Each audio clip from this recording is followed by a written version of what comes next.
Early voting kicked off today in Arizona, where there are several election deniers running in statewide races, including for governor, attorney general, and secretary of state.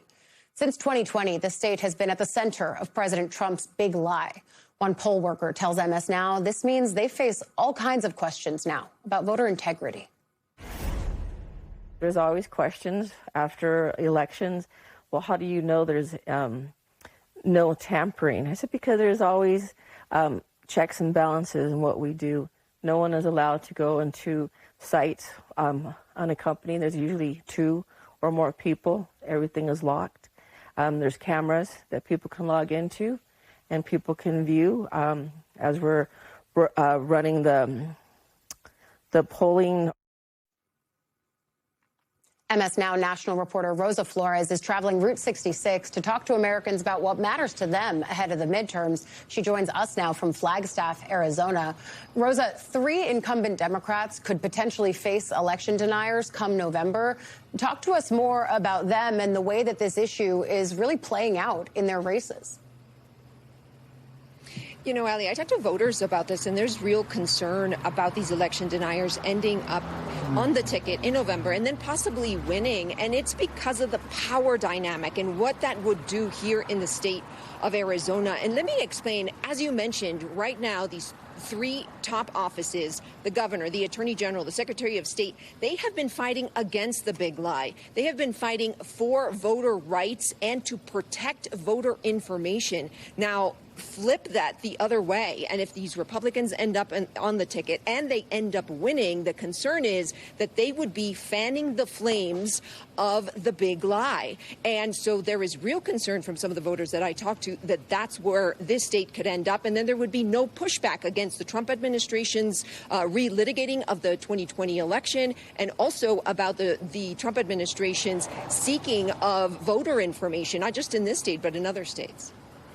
And of course, the debate about election integrity is front and center in Arizona in that way. But then you also talk to law enforcement about the possibility that the administration keeps, for some reason, letting hang out there. They could easily say, no, there's no ICE at polling places. That's not allowed because it's not. And yet they're leaving it out there. So what are voters saying about their concern?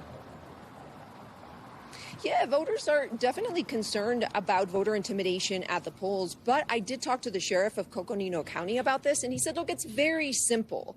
If a federal law enforcement agency shows up at a poll in a security posture, here's what's going to happen, and here's how it's going to play out.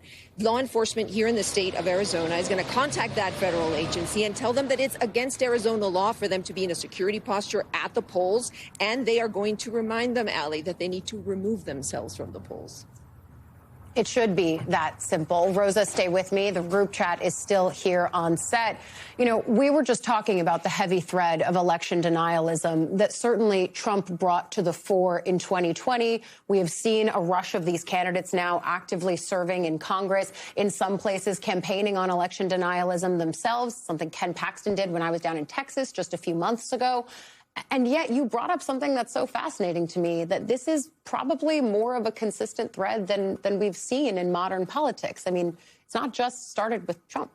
Well, I mean, if you think about it, the last time Republicans conceded a national election that they lost was 2012. That's a generation ago. All right. Yeah, if you think about it, generations are defined by about 15 years. So this is all that a certain part of the electorate has ever known, and this is all that Republicans who who want to stay in office know, is that even if they believe it or not, they've got to pay lip service to the big lie. And the big lie isn't just about 2020. Trump was saying even before ballots were cast in 2016 that elections were rigged. This is just part and parcel now of Republican politics. And when I see that Arizona poll worker that we were just showing, and the harassment and abuse that so many poll workers in Arizona, Georgia, other states suffered, it just infuriates me, because I know that this is going to happen again. And it's because of both Republicans choosing to participate in something that they know isn't true, and not enough people standing up and saying, Republicans, you guys are cowards for not standing up against this. And then, Abby, of course, there is the thread of Democrats trying to prepare for some nebulous something, right? Mm-hmm. There are concerns ahead of November, but it's not quite defined yet what it is. So it's a little hard to prepare ahead of. And yet we're watching them warn about things like the Postal Service saying that they're not going to deliver ballots in states where voter rolls haven't been turned over to the federal government. I mean, what does that tell you about where election integrity concerns are right now? Oh, I think they're very top of mind for Democrats. And there's now an entire cottage industry in the post-game litigation because of 2020. But I think that the number one thing on the minds of a lot of Democratic members and strategists is they need to just go win the race and win these races by several touchdowns, just to eliminate any sort of doubt that just, 20 or 30 votes could determine an election. And then, of course, we have, the conversation that we were having on set, which is Trump continuing to say in a place like California that if vote totals change over the course of votes being counted, that somehow that's rigged and not just the way that doing addition works. Right. I mean, for states who are in that position of having to come out early and say, hey, look, it takes us a long time to count ballots. I'm thinking of the fact that the Alaska Senate race, for example, is probably going to be close come November. I've covered Alaska races before. It takes some time. I mean, states have to do the early warning process, but at the same time, that's just how math works. That's right. I mean, look, the phrase "the quiet part out loud" is sort of cliche at this point, but it really is true. Like, I mean, last night around 4 a.m., Clint Brown, who was a well-respected guy in MAGA circles, he was on the transition team, he posts a picture of all these socialists who went in New York last night and says, this is why we have to pass the Save America Act. We have to do this thing because if we pass this bill, this particular type of power will not come to power. We can stop it with the SAVE Act, right? Trump talking at that rally that you showed earlier saying, I made a phone call, I got Steve Hilton elected. I mean, they are basically saying here, if the election goes our way, it's not rigged. If it isn't, if it doesn't, it is. And they keep saying that over and over and over again. And it's a really remarkable thing. They're not really talking about election integrity in terms of let's make elections more fair. California, we could talk a lot about how they do their elections out there. Their laws are kind of weird. Things are strange. It's always confusing.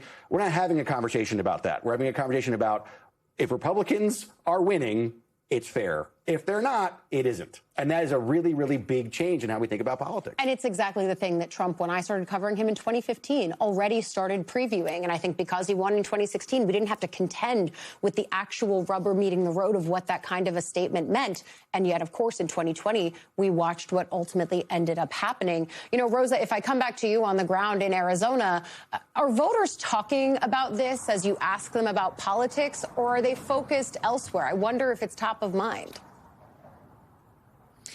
All of these issues are top of mind when I've talked to voters, and there's real anger, Allie, about some of these things, to the point that was made earlier about, there's questions about an election whenever Republicans don't win.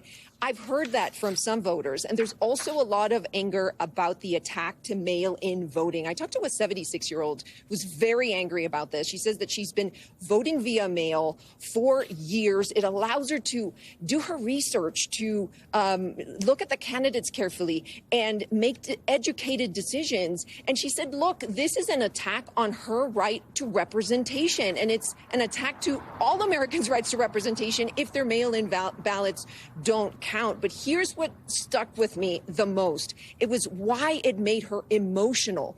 She said that it's her right to have a voice and a vote when it comes to cuts to SNAP, cuts to Medicare, cuts to rural hospitals around this country. And she says if she doesn't have a vote, if other Americans who think like her don't have a vote, well, then all these cuts are going to move forward, and Americans like her are not going to have a say. Allie? Rosa, thank you. The reporting has been great. The group chat is staying with me.